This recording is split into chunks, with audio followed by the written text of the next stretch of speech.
أعوذ بالله من الشيطان الرجيم. بسم الله الرحمن الرحيم.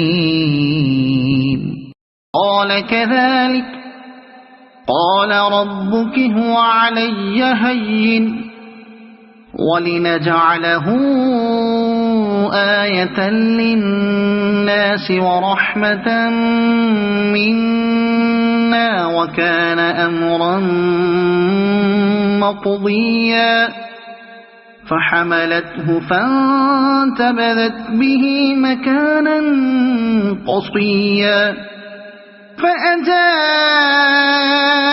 المخاض إلى جذع النخلة قالت يا ليتني مت قبل هذا وكنت نسيا منسيا فناداها من تحتها ألا تحزني قد جعل ربك تحتك سريا وهزي إليك بجذع النخلة تساقط عليك رطبا جنيا فكلي واشربي وقري عينا فإما ترين من البشر أحدا فقولي إني نذرت للرحمن صوما فلن أكلم اليوم إنسيا فأتت به قومها تحمله قالوا يا مريم لقد جئت شيئا فريا يا أخت هارون ما كان أبوك امرأ سوء وما كانت أمك بغيا فأشارت إليه قالوا كيف نكلم من كان في المهد صبيا قال إني عبد الله آتاني الكتاب وجعلني نبيا. اس نے کہا بات تو یہی ہے لیکن تیرے پروردگار کا ارشاد ہے کہ وہ مجھ پر بہت ہی آسان ہے، ہم تو اسے لوگوں کے لیے ایک نشانی بنا دیں گے اور اپنی خاص رحمت یہ تو ایک طے شدہ بات ہے.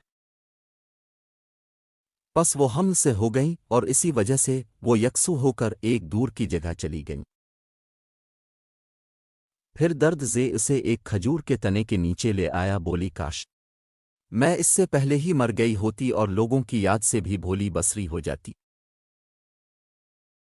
اتنے میں اسے نیچے سے ہی آواز دی کہ آزردہ خاطر نہ ہو، تیرے رب نے تیرے پاؤں تلے ایک چشمہ جاری کر دیا ہے. 24